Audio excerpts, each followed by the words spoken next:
Shalom saudara-saudara yang terkasih di dalam nama Tuhan Yesus Kristus.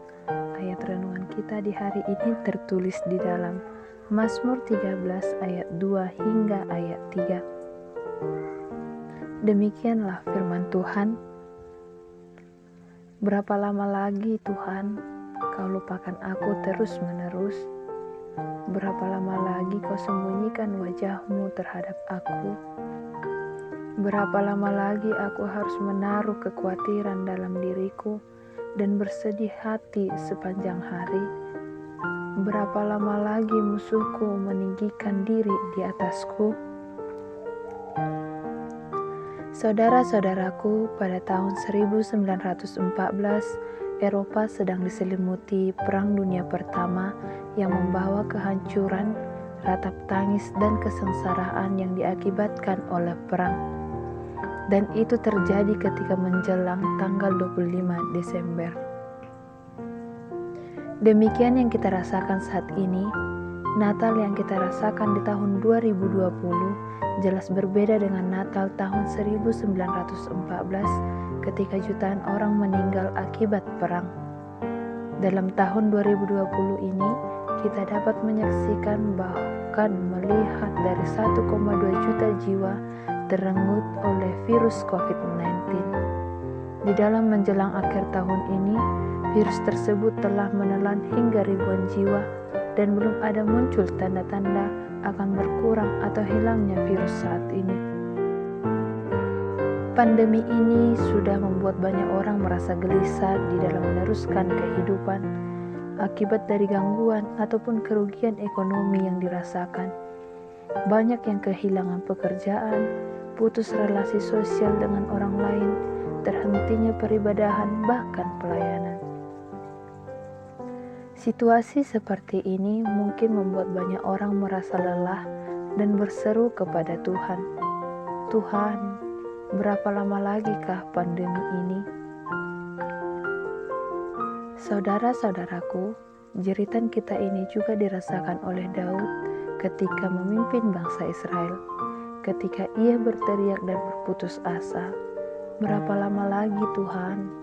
Bahkan pertanyaan ini diungkapkan sebanyak 4 kali di dalam Mazmur 13 ayat 2 hingga ayat 3. Perasaan Daud begitu putus asa, tampak jelas dikatakan di dalam ayat 2 dan 3. Alasan mengapa Daud berputus asa yaitu yang pertama, adanya perasaan bahwa Tuhan telah melupakan dan menyembunyikan wajahnya dari Daud. Yang kedua, perasaan khawatir yang dialami oleh Daud sangatlah berlebihan. Dan yang ketiga, musuh-musuhnya yang meninggikan diri di atas dirinya. Permasalahan yang dihadapi Daud tentu tidaklah mudah pada saat itu. Saudara-saudaraku, apakah Anda juga merasa putus asa seperti Daud di tengah pandemi saat ini? Mungkin ada di antara kita yang merasa bahwa Tuhan melupakan dan menyembunyikan wajahnya dari kita yang berseru kepadanya. Meskipun Natal yang masih diselimuti oleh pandemik tahun ini, melalui renungan kita saat ini, kita diundang untuk berdoa seperti Daud. Daud meminta agar Tuhan memandang dirinya dan menjawab seruannya. Daud sadar bahwa realitas hidup yang sungguh sulit bisa membuat pandangan mata batinnya berkabut dan gelap. Maka dari itu, ia berseru kepada Tuhan. Mari kita belajar dari Daud, apa yang dia lakukan ketika berada di dalam kesulitan. Dia berseru kepada Tuhan, dia tidak meninggalkan Tuhan. Sungguh suatu keputusan rohani yang bijak.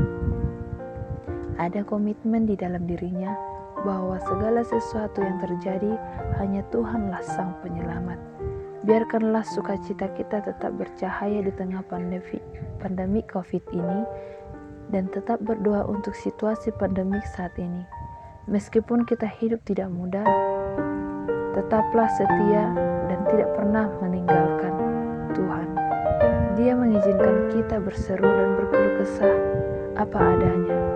Dia mengerti apa yang kita alami. Tuhan Yesus Kristus yang datang bahkan kita rayakan dengan hari Natal, pernah mengalami penderitaan. Maka dari itu saudara-saudaraku, tetaplah berseru seperti Daud, serta tak henti-hentinya untuk berdoa. Demikianlah renungan kita hari ini. Shalom, Tuhan Yesus memberkati.